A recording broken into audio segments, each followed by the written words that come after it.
Capítulo 3. O suicídio do pensamento. As expressões da rua não são apenas convincentes, são também sutis, pois uma figura de linguagem pode muitas vezes penetrar numa fenda pequena demais para uma definição. Expressões como put out, apagado, ou off color, pálido, sem cor, poderiam ter sido cunhadas pelo Sr. Henry James, um supremo esforço de precisão verbal. E não há verdade mais sutil do que a expressão do dia a dia referindo-se a alguém que tem o coração no lugar certo. Ela envolve a ideia de proporção normal. Não existe apenas determinada função, mas ela também está corretamente relacionada às outras funções. De fato, a negação dessa frase descreveria com peculiar precisão a compaixão tanto mórbida e a ternura perversa dos modernos mais representativos. Se, por exemplo, eu tivesse de descrever com justiça o caráter do Sr. Bernard Shaw, não poderia expressar-me com mais exatidão do que dizendo que ele tem um coração heroicamente grande e generoso, mas não um coração no lugar certo. E isso vale para a sociedade típica de nosso tempo. O mundo moderno não é mau. Sob alguns aspectos, o mundo moderno é bom demais. Está cheio de virtudes insensatas e desperdiçadas. Quando um sistema religioso é estilhaçado, como foi estilhaçado o cristianismo na Reforma, não são apenas os vícios que são liberados. Os vícios são, de fato, liberados, e eles circulam e causam danos. Mas as virtudes também são liberadas, e as virtudes circulam muito mais loucamente, e elas causam um dano mais terrível. O mundo moderno está cheio de velhas virtudes cristãs enlouquecidas. As virtudes enlouqueceram porque foram isoladas uma da outra, e estão circulando sozinhas. Assim, alguns cientistas se preocupam com a verdade, e a verdade deles é impiedosa. Assim, alguns humanitários se preocupam apenas com a piedade, e a piedade deles, lamento dizê-lo, é muitas vezes falsa. Por exemplo, o Sr. Blatchford ataca o cristianismo porque ele está louco e se fixa numa única virtude cristã, a meramente mística e quase irracional virtude da caridade. Ele tem a estranha ideia de que tornará mais fácil o perdão dos pecados, dizendo que não há pecados a perdoar. O Sr. Blatchford não é apenas um cristão primitivo. Ele é o único cristão primitivo que deveria ter sido devorado pelos leões, pois no seu caso a acusação pagã é realmente verdadeira. A sua misericórdia significaria mera anarquia. Ele é realmente o inimigo da raça humana, por ser tão humano. No outro extremo, podemos tomar o asilo realista que deliberadamente matou dentro de si todos os prazeres humanos obtidos com histórias felizes ou com a cura do coração. Torquemada torturava as pessoas fisicamente em prol da verdade moral. Zola torturava as pessoas moralmente em prol da verdade física. Mas na época de Torquemada, pelo menos, havia um sistema que podia até certo ponto fazer que a justiça e a paz se beijassem. Agora elas nem sequer se cumprimentam. Mas um caso muito mais contundente do que dessa dupla da verdade e piedade pode ser identificado no caso excepcional do deslocamento da humildade. É apenas em um único aspecto da humildade que estamos interessados aqui. A humildade foi em grande parte entendida como uma restrição imposta à arrogância e à infinidade do apetite do ser humano. Ele sempre estava superando a sua misericórdia com a invenção de novas necessidades. O seu próprio poder de desfrute destruiu metade de suas alegrias. Buscando o prazer, o ser humano perdeu o prazer principal, pois o prazer principal é a surpresa. Por isso ficou evidente que se alguém quisesse ampliar seu mundo, precisaria estar sempre diminuindo a si mesmo. Mesmo visões altivas, cidades altaneiras e pináculos vacilantes são criações da humildade. Os gigantes que pisam florestas como se pisassem relva são criações da humildade. Torres que desaparecem nas alturas acima da estrela mais solitária são criações da humildade, pois nenhuma torre é altaneira se não olharmos para ela nas alturas. E nenhum gigante é gigante se não for maior do que nós. Todavia, toda essa gigantesca imaginação, que talvez seja o mais poderoso prazer do ser humano, é no fundo inteiramente humilde.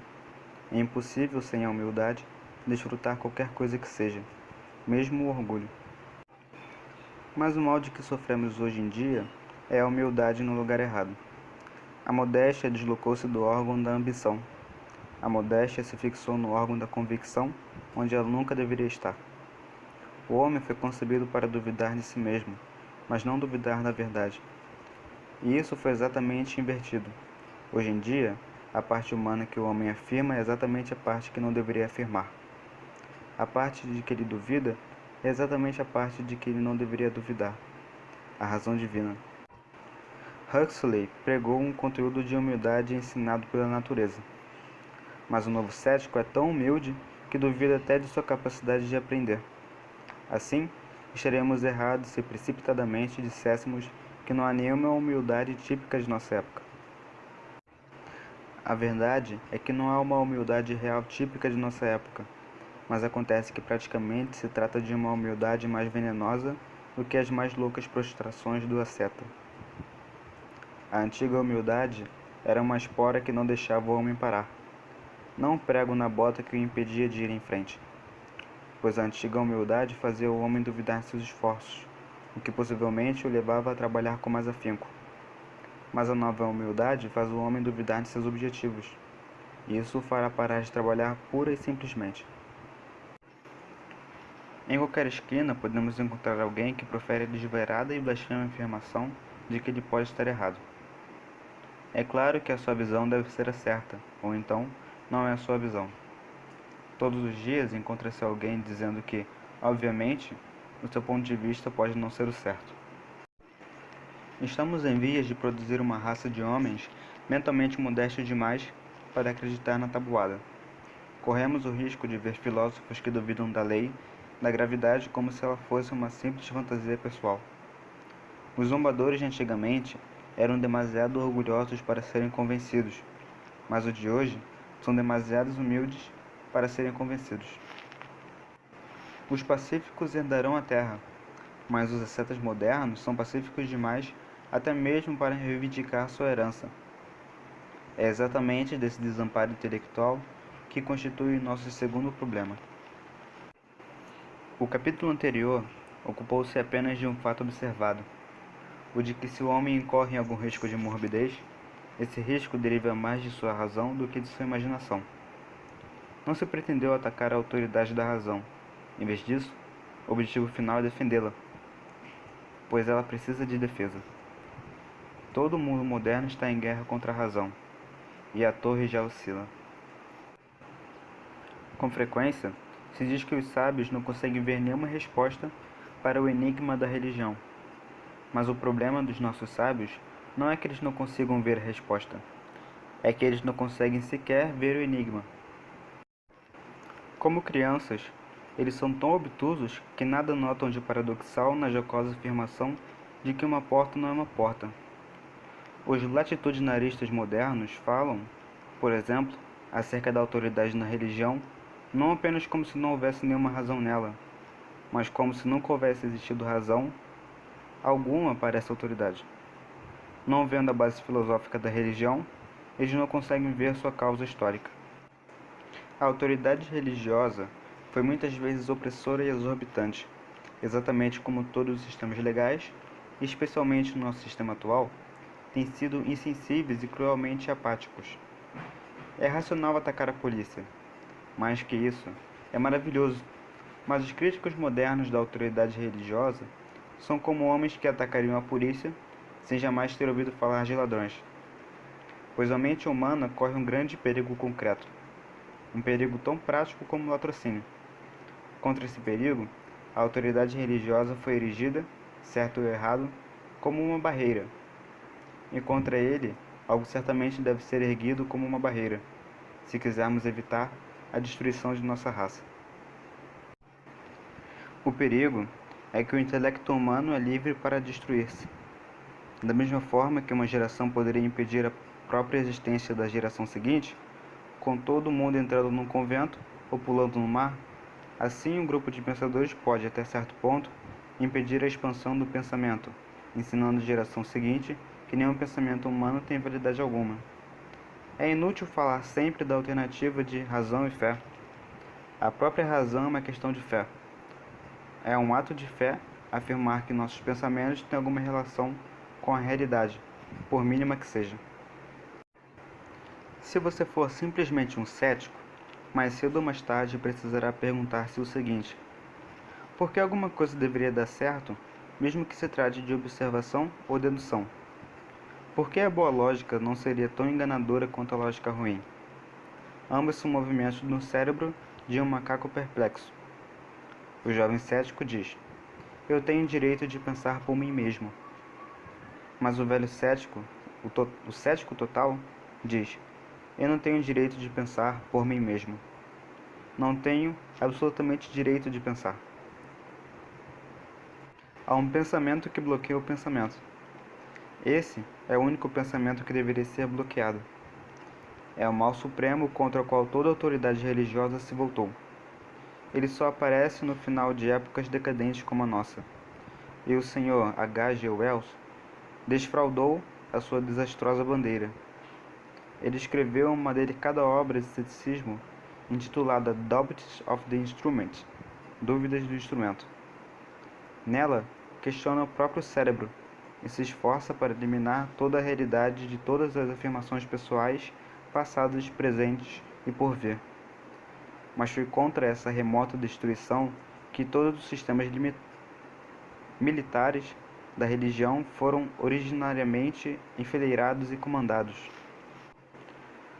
Os credos e as cruzadas, as hierarquias e as horríveis perseguições não foram organizados, como dizem os ignorantes, para suprimir a razão.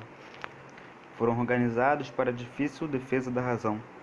O homem, por instinto cego, sabia que, se uma única vez as coisas fossem loucamente questionadas, a razão poderia ser questionada primeiro.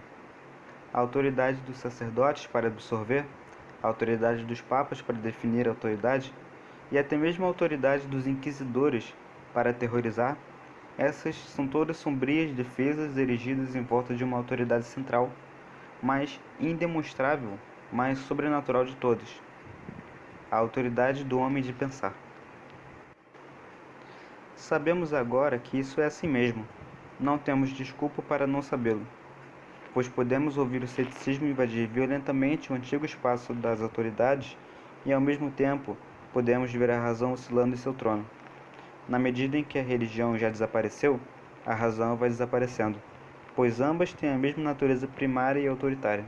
Ambas são métodos de comprovação que não podem elas mesmas ser comprovadas, e no ato de destruir a ideia da autoridade divina, nós já destruímos em boa parte a ideia daquela autoridade humana pela qual efetuamos uma longa conta de dividir.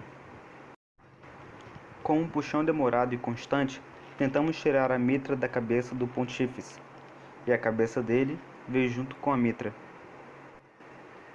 Para que isso não receba o rótulo de afirmação desconexa, talvez seja desejável, embora tedioso, repassar rapidamente as principais correntes modernas de pensamento que exercem esse efeito de bloquear o pensar em si.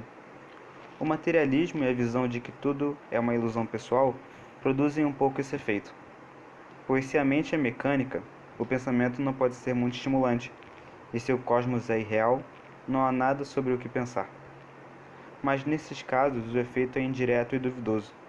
Em alguns casos ele é direto e claro, notadamente no caso do que geralmente se denomina evolução. A evolução é um bom exemplo daquela inteligência moderna que destrói a si mesma, se é que destrói alguma coisa. A evolução ou é uma descrição científica inocente de como certas coisas terrenas aconteceram, ou então, se for algo mais que isso, é um ataque contra o próprio pensamento. Se há uma coisa que a evolução destrói, essa coisa não é religião, mas sim um racionalismo.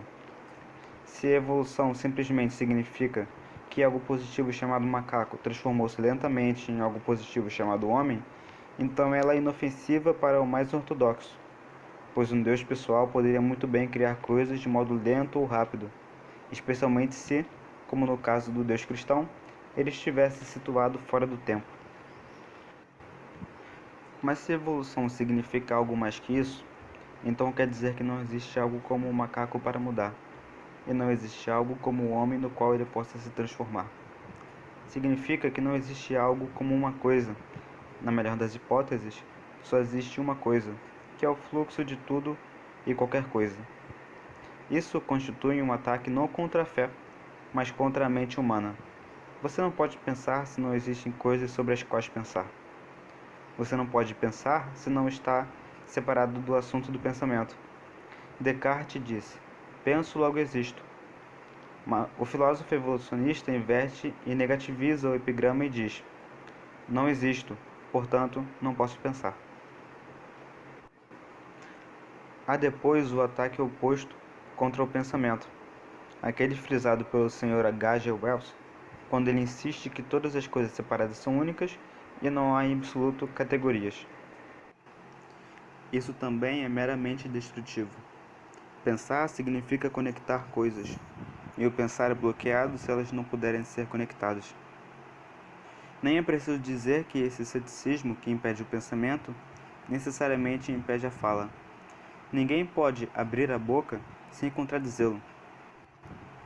Assim, quando o Sr. Wells diz, como fez em algum lugar, que todas as cadeiras são completamente diferentes, ele não profere apenas uma afirmação falsa, mas uma contradição em termos.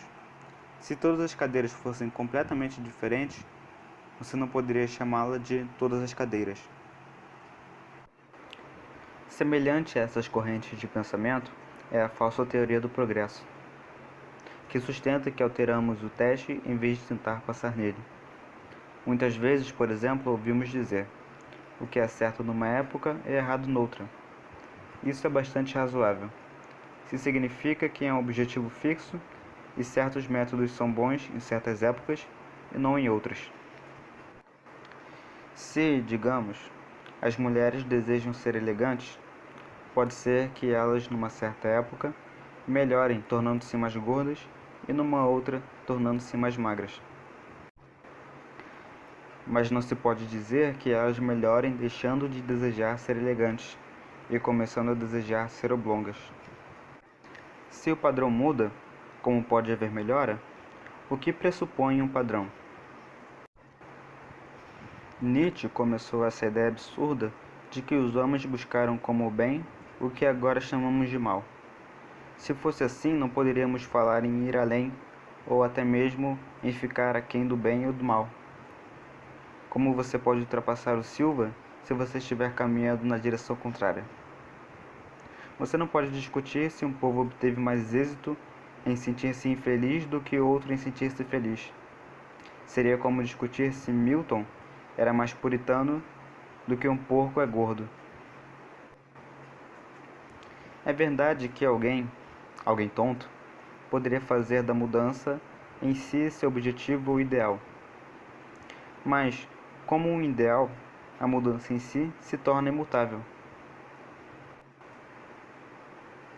Se o adorador da mudança deseja estimar o seu próprio progresso, ele precisa ser rigorosamente leal ao ideal da mudança. Não pode começar a cortejar levianamente o ideal da monotonia. O progresso em si não pode progredir. Vale a pena observar de passagem que quando Tennyson, de um modo locado e bastante fraco, acolheu a ideia da infinita alteração na sociedade, instintivamente usou uma metáfora que sugere um tédio cativo. Ele escreveu: que o grande mundo gire eternamente pelos retumbantes sulcos da mudança. Ele pensou na mudança em si como um sulco imutável. E assim é. A mudança é possivelmente o mais estreito e mais difícil sulco em que o homem pode se meter.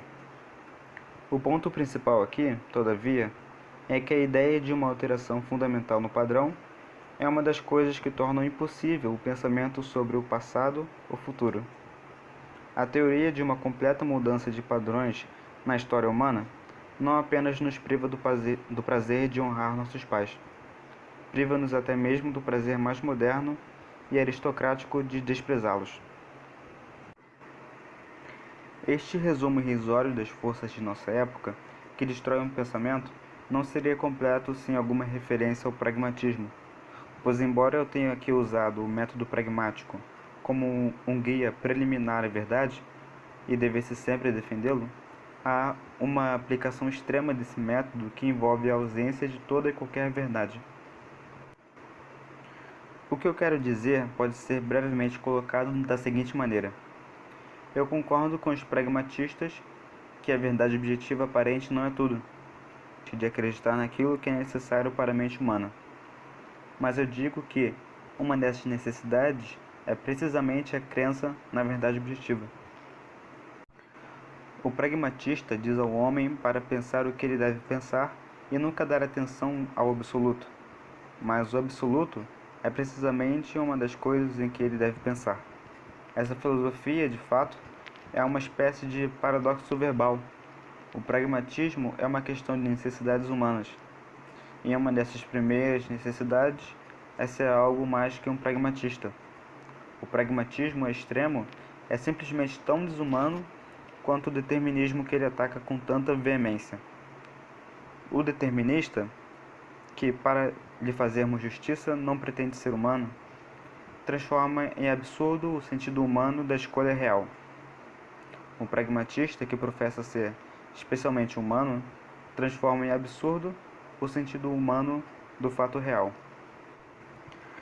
Para resumir a nossa contenda até aqui, podemos dizer que as filosofias correntes mais características apresentam não apenas um toque de mania, mas um toque de mania suicida. O mero indagador bateu a cabeça contra os limites do pensamento humano e a rachou. É isso que torna tão fúteis as advertências do ortodoxo e os alardes dos avançados a respeito da juventude do livre pensamento. O que estamos contemplando não é a juventude do livre pensamento, é a velhice e a dissolução final desse pensamento. É inútil que bispos e celebridades religiosas discutam o que de horrível acontecerá se o ceticismo desregrado seguir seu curso natural. Ele já o fez. É inútil que eloquentes ateus falem das grandes verdades que serão reveladas se algum dia testemunharmos o início do livre pensamento. Já testemunhamos seu fim. Ele já não tem perguntas a fazer, já se questionou. Você não pode evocar nenhuma visão mais insensata do que uma cidade na qual os homens se perguntam se tem alguma identidade. Você não pode imaginar um mundo mais cético do que aquele em que se duvida se existe um mundo. Ele poderia com certeza ter chegado à falência de modo mais rápido e completo se não houvesse sido debilmente atrapalhado pela aplicação de leis insustentáveis de blasfêmia ou pela absurda falsa aparência de que a moderna Inglaterra é cristã. Mas teria chegado à falência de qualquer jeito.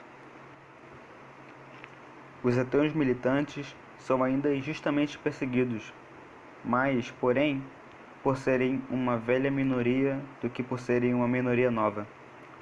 O livre pensamento exauriu a própria liberdade. Está cansado de seu próprio sucesso. Se algum ávido livre pensador atualmente saúda a liberdade filosófica como a aurora, ele é apenas como aquele sujeito de Mark Twain, que saiu envolto em cobertores para ver o nascer do sol, e chegou apenas a tempo de vê-lo descer. Se algum assustado vigário coadjutor ainda diz que será terrível se as trevas do livre pensamento se espalharem, só podemos responder-lhes com as solenes e poderosas palavras do Sr. Belloc. Não se atormente, eu lhe imploro, com o aumento de forças que já estão em dissolução. Você confundiu a hora da noite, já é de manhã. Não nos sobram perguntas a fazer. Procuramos perguntas nos cantos mais escuros e nos picos mais agrestes. Encontramos todas as perguntas que se podem encontrar. Está na hora de abandonar a busca de perguntas e empreender a busca de respostas. Mas é preciso acrescentar uma palavra. No início desse esboço negativo preliminar, eu disse que nossa ruína mental tem sido causada pela razão tresloucada, não pelas loucuras da imaginação. Nenhum homem enlouquece por criar uma estátua de 1 quilômetro de altura, mas alguém pode enlouquecer ao calcular os centímetros quadrados dessa estátua. Ora, há uma escola de pensadores que percebeu esse fato e agarrou-o, vendo nele um jeito de renovar a saúde pagã do mundo. Eles percebem que a razão destrói, mas a vontade, dizem eles, é criadora. A autoridade suprema, dizem eles, está na vontade, não na razão. O ponto supremo não é saber por que alguém busca determinada coisa, mas o fato de buscá-la. Não dispõe aqui de espaço para traçar ou explicar essa filosofia da vontade. Surgiu, suponho, por intermédio de Nietzsche, que pregou algo chamado de egoísmo. Isso, de fato, era bastante simplório, pois Nietzsche negava o egoísmo pregando-o. Pregar alguma coisa é entregá-la. Primeiro, o egoísta chama a vida de guerra sem compaixão. Depois, despende o máximo esforço possível para treinar seus inimigos na guerra. Pregar o egoísmo é praticar o altruísmo. Mas, como quer que tenha começado, a visão é bastante comum na literatura atual. A principal defesa desses pensadores é que eles não são pensadores, são criadores. Dizem que a escolha em si é que é divina. Assim, o Sr. Bernard Shaw atacou a antiga ideia de que os atos dos homens devem ser julgados pelos padrões do desejo e da felicidade. Ele diz que o homem não age para sua felicidade, mas motivado pela vontade. Ele não diz, a geleia me fará feliz, mas sim, eu quero geleia. Em tudo isso, os outros o seguem com entusiasmo ainda maior.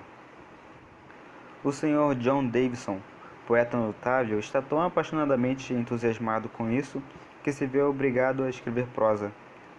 Ele publicou uma peça curta com vários prefácios longos, o que é muito natural no Sr. Shaw, uma vez que todas as suas peças são prefácios.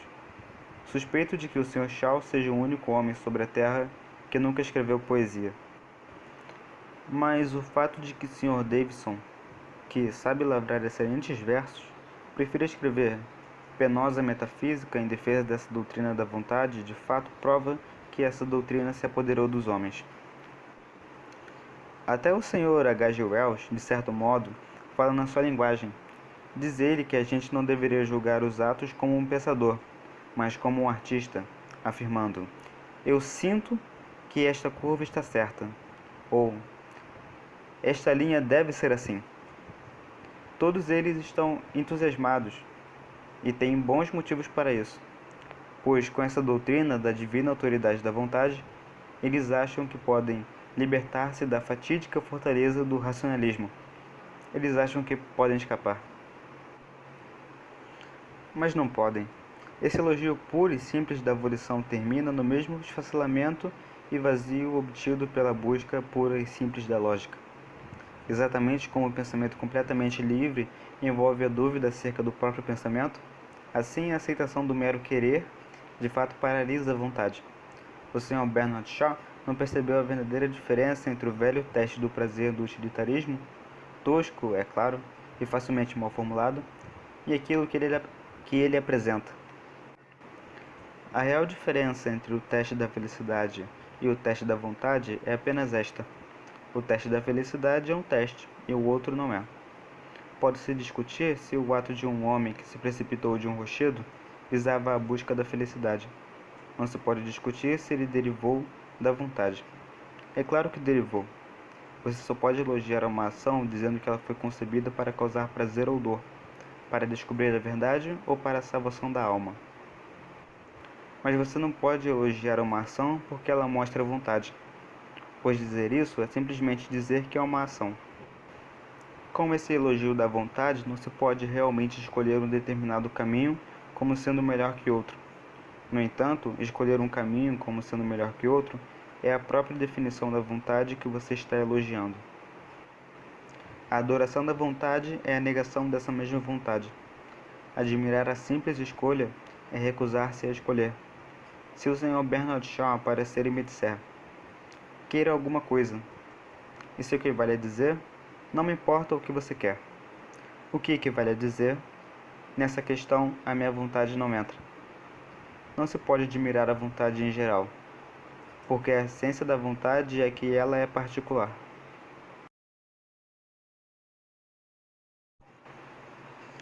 Um brilhante anarquista como o Sr. John Davidson sente certa irritação contra a moralidade ordinária, e por isso ele invoca a vontade de qualquer coisa.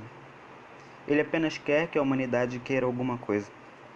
Mas há alguma coisa que a humanidade de fato quer. Ela quer a moralidade comum. Ele se rebela contra a lei e nos pede para querer alguma coisa, ou qualquer coisa.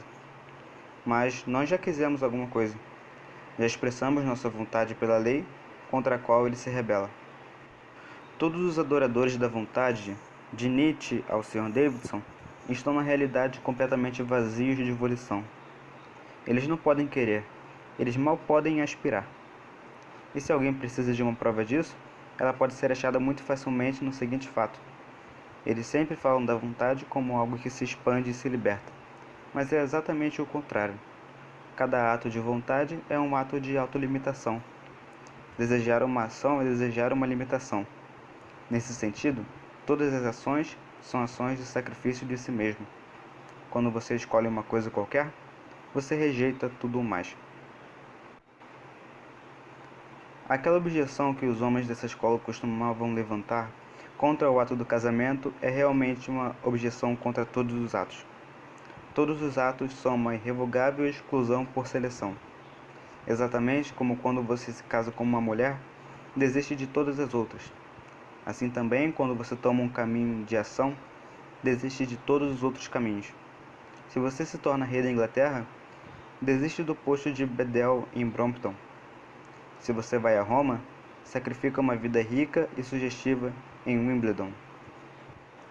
É a existência desse lado negativo ou limitador da vontade que faz a maior parte da conversa dos anárquicos adoradores da vontade não passar muito de uma bobagem. Por exemplo, o Sr. John Davidson nos pede para ignorar completamente o não dos mandamentos bíblicos. Mas é óbvio, com certeza, que o não é apenas um dos colorários inescapáveis do eu quero. Eu quero ver o desfile do prefeito de Londres e você não me impedirá. O anarquismo nos estimula a ser artistas criativos, arrojados e a não dar atenção alguma a leis e limites. Mas é impossível ser artista e não dar atenção a leis e limites. A arte é a limitação. A essência de todos os quadros é a moldura. Se você desenha uma girafa, deve desenhá-la com o pescoço comprido. Se, dentro do seu método criativo arrojado, você se julgar livre para desenhar uma girafa de pescoço curto, de fato descobrirá que não está livre para desenhar uma girafa. No momento em que se entra no mundo dos fatos, entra-se no mundo dos limites. Pode-se libertar as coisas de leis externas ou acidentais, mas não das leis da sua própria natureza. Você pode, se quiser, libertar um tigre de sua jaula, mas não pode libertá-lo de suas listras. Não liberte o camelo do fardo de sua córcova. Você o estaria libertando de ser um camelo. Não saia por aí feito um demagogo, estimulando triângulos a libertar-se da prisão de seus três lados. Se um triângulo se libertar de seus três lados, sua vida chega a um desfecho lamentável. Alguém escreveu uma obra intitulada Os Amores dos Triângulos. Nunca a li, mas tenho certeza de que se triângulos alguma vez foram amados, eles o foram por serem triangulares. Esse é certamente o caso de toda a criação artística, que, sob algum aspecto, é o exemplo mais decisivo da vontade pura. O artista ama suas limitações. Elas constituem a coisa que ele está fazendo. O pintor se sente satisfeito por ser plana a sua tela. O escultor se sente satisfeito por ser incolor a argila. Caso a explicação não tenha ficado clara, um exemplo histórico pode servir de ilustração. A Revolução Francesa foi realmente um fato heróico e decisivo, porque os jacobinos quiseram algo definido e limitado. Desejaram as liberdades da democracia, mas também todos os vetos democráticos. Desejaram ter votos e não títulos. O republicanismo teve um lado ascético em Franklin ou Robespierre, bem como um lado expansivo em Danton e Wilkes. Por isso eles criaram algo como substância e formas sólidas, a igualdade social completa e a riqueza campesina da França. Mas desde aquele tempo a mente revolucionária ou especulativa da Europa se enfraqueceu pelo seu distanciamento de qualquer proposta por causa dos limites inerentes ao que se propunha.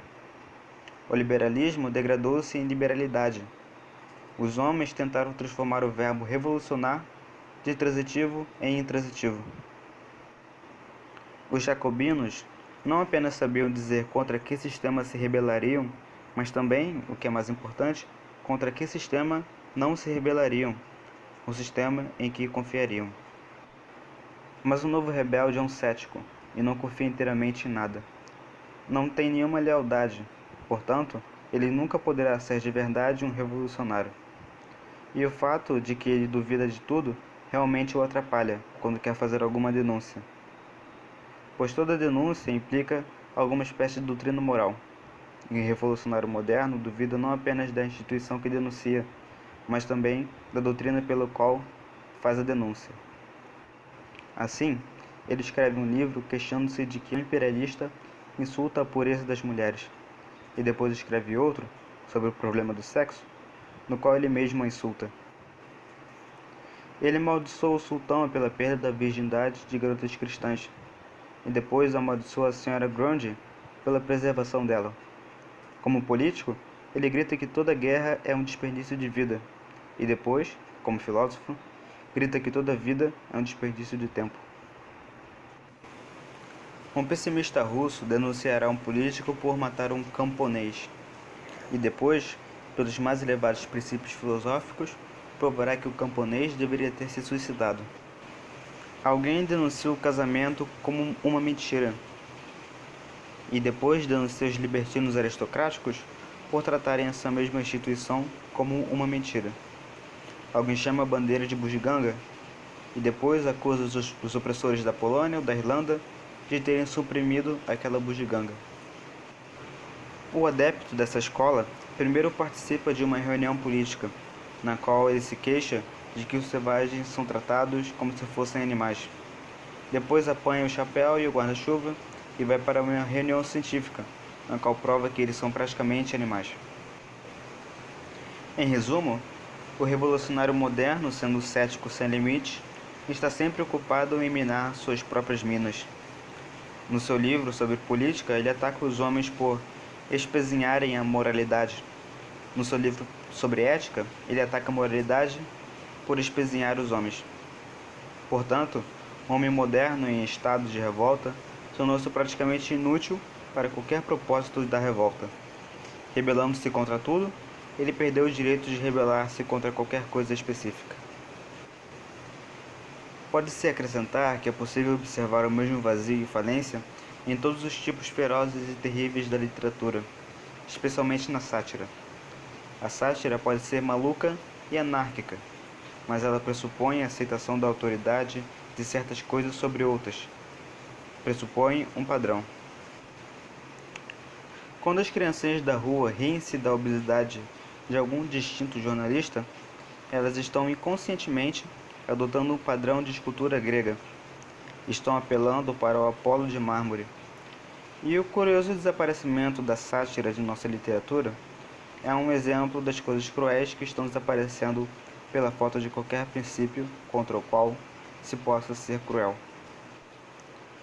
Nietzsche tinha algum talento natural para o sarcasmo. Ele sabia escarnecer, embora não soubesse rir. Mas há sempre algo incorpóreo e sem peso na sua sátira, simplesmente porque não tem nenhum peso de moralidade comum em que se apoiar.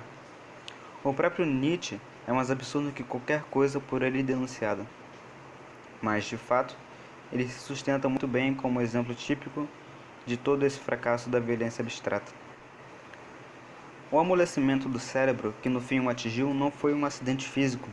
Se Nietzsche não houvesse acabado na imbecilidade, o nietzscheanismo, pensar no isolamento e com orgulho, acaba na idiotice. Todos os homens que não passam por um amolecimento do coração devem no mínimo passar pelo amolecimento do cérebro. Essa última tentativa de evitar o intelectualismo acaba em intelectualismo, portanto, em morte. A surtida falhou. A insensata adoração do desregramento e a adoração materialista da lei acaba no mesmo vazio. Nietzsche escala montanhas assustadoras, mas no fim acaba chegando ao Tibete. Senta-se, ao lado de Tolstói, na terra do nada e do nirvana. Eles estão desolados, um porque não pode agarrar nada, o outro porque não pode largar. A vontade tolstoiana é congelada pelo instinto budista de que todas as ações especiais são mais. Mas a vontade do seguidor de Nietzsche é igualmente congelada pela sua visão. de que todas as ações especiais são boas. Pois se todas as ações especiais são boas, nenhuma delas é especial. Ambos se encontram numa encruzilhada. Um deles odeia todas as estradas e o outro gosta de todas elas. O resultado é, bem, há coisas que não são difíceis de imaginar. Eles ficam parados na encruzilhada. Aqui termino, graças a Deus, a primeira e mais monótona tarefa deste livro, a tosca resenha do pensamento recente. Depois disso, começo a esboçar uma visão da vida que talvez não interesse ao meu leitor, mas que, de qualquer modo, muito me interessa. Diante de mim, quando fecho esta página, está um monte de livros modernos que estive manuseando para o meu objetivo. Um monte de ingenuidade, um monte de futilidade. Dada a circunstância do meu distanciamento neste momento, posso ver a inevitável colisão das filosofias de Schopenhauer, Tolstói, Nietzsche e Shaw, com a mesma clareza com que se observa uma inevitável colisão de uma jangada a partir de um balão. Eles estão todos no caminho que leva ao vazio do manicômio, pois a loucura pode ser definida como o uso da atividade mental de modo a atingir o desamparo mental. Eles já quase chegaram lá. Aquele que pensa que é feito de vidro, pensa visando a destruição do pensamento, pois vidro não pode pensar. Assim também aquele que não quer rejeitar nada, quer a destruição da vontade, pois a vontade não é apenas a escolha de alguma coisa, mas também a rejeição de quase tudo. Quando manuseio e derrubo esses astutos, maravilhosos, cansativos e inúteis livros modernos, a lombada de um deles prende meu olhar. Intitula-se Jeanne d'Arc, e seu autor é Anatole France. Apenas examinei essa obra de relance, mas o mesmo relance foi suficiente para me trazer à lembrança A Vida de Jesus, de Renan. Tem o mesmo estranho método do cético reverente. Lança descrédito sobre histórias sobrenaturais que têm algum fundamento, simplesmente contando histórias naturais que não têm fundamento algum. Pelo fato de não conseguirmos acreditar no que um santo fez, devemos fingir que sabemos exatamente o que ele sentiu. Mas não estou mencionando nenhum destes dois livros para criticá-los. Só o faço porque a combinação acidental dos nomes evocou duas surpreendentes imagens da sanidade que implodiram todos os livros diante de mim. Joana d'Arc não ficou parada na encruzilhada, nem rejeitando todos os caminhos como Tolstói, nem aceitando-os a todos como Nietzsche. Ela escolheu um caminho e o percorreu feito um raio. No entanto, pensando bem no caso dela, Joana tinha tudo que era verdadeiro em Tolstói ou em Nietzsche, tudo que era até suportável nos dois. Pensei em tudo que era nobre em Tolstói, o prazer nas coisas simples, especialmente na simples compaixão, as angelidades da terra, a reverência pelos pobres, a dignidade das costas curvadas. Joana d'Arc tinha tudo aquilo, e com grande vantagem, ela suportou a pobreza além de admirá-la. Ao passo que Tolstói é apenas um típico aristocrata tentando descobrir o segredo da pobreza. Depois, pensei em tudo aquilo que foi corajoso, orgulhoso e patético no pobre Nietzsche, e na sua revolta contra o vazio e a timidez de nosso tempo. Penso no seu grito pelo equilíbrio estático do perigo, seu apetite pela disparada de grandes cavalos, seu grito conclamando as armas. Bem, Joana d'Arc tinha tudo aquilo, e mais uma vez com uma diferença. Ela não elogiou a luta, mas lutou. Sabemos que ela não temia um exército, enquanto Nietzsche, por tudo que sabemos, tinha medo de uma vaca. Tolstói elogiou os camponeses. Ela não foi a camponesa. Nietzsche apenas elogiou o guerreiro. Ela foi a guerreira. Ela superou os dois nos seus ideais antagônicos. Foi mais gentil que o primeiro, mais violenta que o segundo. No entanto, ela foi mente prática que realizou alguma coisa, enquanto eles são treslocados espectadores que nada fazem. Seria impossível que não me passasse pela cabeça o pensamento de que ela e sua fé talvez tivessem algum segredo de unidade e utilidade moral que se perdeu. E com esse pensamento ocorreu-me um maior. E a figura colossal do seu mestre também atravessou o palco de meus pensamentos. O amor de um herói é mais terrível do que o amor de um tirano. O ódio de um herói é mais generoso do que o ódio de um filantropo. Há uma imensa e heróica sanidade da qual os modernos só podem coletar fragmentos.